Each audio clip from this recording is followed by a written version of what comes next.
Hi everybody, in this video we're looking at frequency distributions for group data using Minitab. When we have a large number of data outcomes, data is often grouped into classes. Let's talk about some common rules for grouping. There should generally be between 5 and 12 data classes. This can change depending on your data, but think of this as your starting place. Each data point should only belong to one data class. All data classes should be the same width, and the data classes should not overlap. That guarantees that each data point only belongs to one class.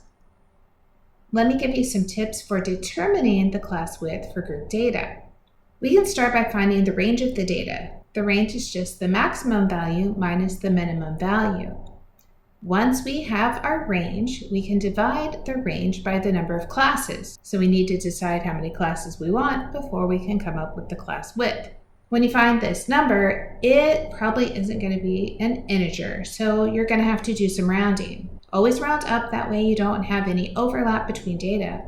You may also need to adjust the value a little to make your classes easy for the reader. Remember, when we put things into graphs and charts, we're trying to tell a data story, so make the story easy for the reader to follow. So let's start with an example, and I'll step you through going from the data into the class width and then into the classes. So I brought in 100 data values, and these data values represent the amount of money spent at a grocery store. So I'll put grocery receipt as the title of my column, and I'll extend my column so that you can see the whole name. So remember, we want to find the class width, and we said we need to find the range. So to find the range, I'm going to click Stat, Basic Statistics, Display Descriptive Statistics. All of our information is in C1, so let's click that for the variables, and then let's click on the Statistics button. This says, what do you want to know? I would like to know the min, the max, and the range. And it's important that I see all three of those values and I don't just look at the range. Let's get rid of everything else so that we don't crowd our data. Now we say OK. Let's pull our data down so we can see our answers.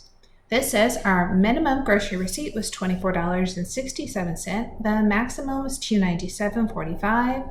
That says the range is 272.78. So I'm going to break this into 6 data classes.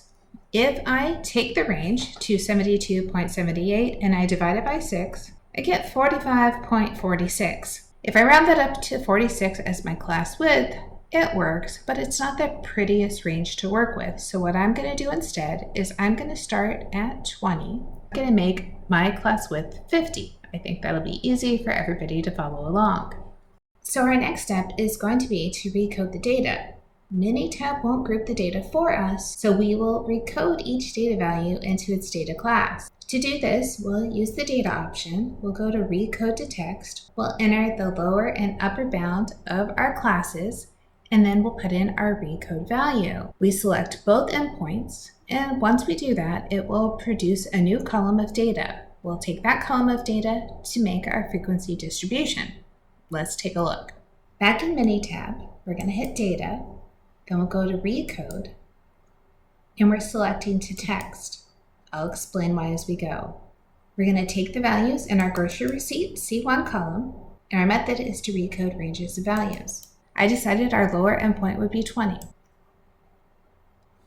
Our upper endpoint is $69.99. Our recode value is our class from 20 to $69.99. This class of 20 to $69.99 does not represent a single number, which is why we called it text. We want to have this whole string of characters in our new column. You'll see why as we go. I'll enter the rest of my lower and upper endpoints in the recoded values.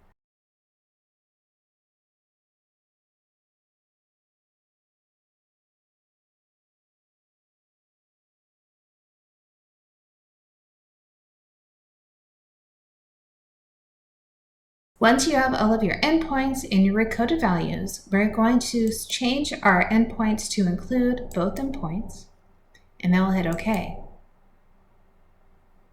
Now you'll see that each of the grocery store receipts now has an adjacent value that's equal to the class that it belongs to. You could go down the whole list to see that each one is now coded correctly. Now we can make a frequency distribution. I'll hit Stats, table, tally individual variables. We're going to take our recoded grocery store receipts. I'm just going to do the counts, and I'm going to hit OK. Now Minitab has summarized and organized the data for us. We can see the frequency distribution for each of our classes, and we can confirm that we have 100 data points like we said when we started the problem.